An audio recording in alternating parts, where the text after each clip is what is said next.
Israel में नई सरकार का गठन हो गया है। 12 वर्षों के बाद प्रधानमंत्री बेंजामिन नेतन्याहू की विदाई हो गई है। 8 पार्टियों की गठबंधन सरकार की कमान कट्टरपंथी माने जाने वाले नफ्ताली बेनेट संभालेंगे।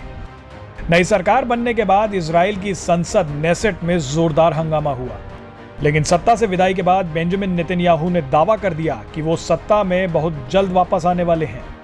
नेतन्याहू ने एक ट्वीट करते हुए कहा कि लाखों इजरायलियों के लिए ये आसान शाम नहीं है। अपने जोश को गिरने ना दे, हम वापस आएंगे फास्टर देन यू थिंक। आंकड़ों की बात करें तो रविवार देर रात सरकार के पक्ष में 60 जबकि विरोध में 59 सांसदों ने वोट किया।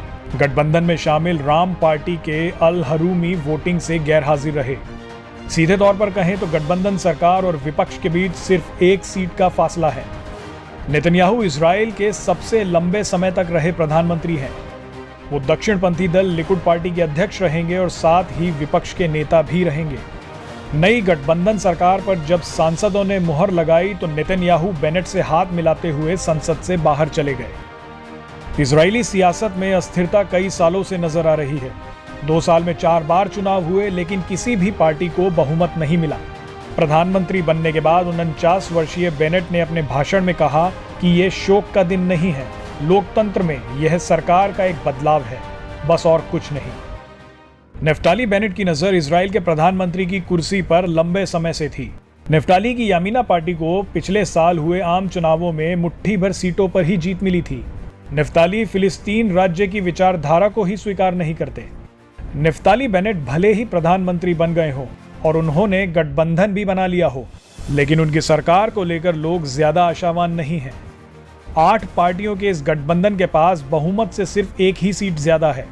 अगर किसी भी मुद्दे पर गठबंधन में मतभेद हुआ तो नया चुनाव ही रास्ता बचेगा।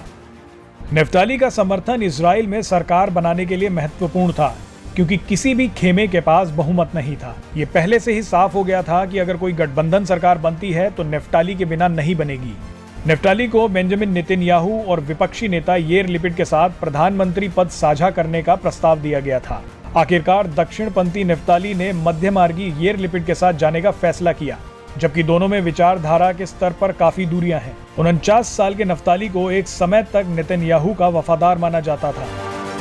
नेतन्याहू से अलग होने से पहले तक नफ्ताली 2006 से 2008 तक इजराइल के चीफ ऑफ स्टाफ रहे थे। नेतन्याहू का इजराइल पर दबदबा एक दशक से ज्यादा रहा है। नई सरकार मेजॉरिटी के लिहाज से बिल्कुल बाउंड्री लाइन पर खड़ी है। अगर किसी वजह से ये सरकार गिर जाती है तो 2 रास्ते होंगे। पहला, नए चुनाव कराए जाएं। दूसरा, नेतन्याहू बहुमत का फिर जुगाड़ करें और सरकार बना लें। अगर नए चुनाव होंगे तो नेतन्याहू मतदाताओं के सामने यह तर्क रखेंगे कि विपक्ष स्थिर सरकार देने में नाकाम रहा है। दोनों ही हालात में उन्हें फायदा होगा। वैसे आपको बता दें कि गठबंधन में बारी बारी से 2 प्रधानमंत्री होंगे। यामीना पार्टी के बेनेट सितंबर 2023 तक प्रधानमंत्री रहेंगे। इसके बाद वो ये पद येर लिपिड को सौंप देंगे। ये पावर एक्सचेंज गठबंधन की शर्तों में शामिल है। Presenting V News app available on Google Play and App Store. Download it now.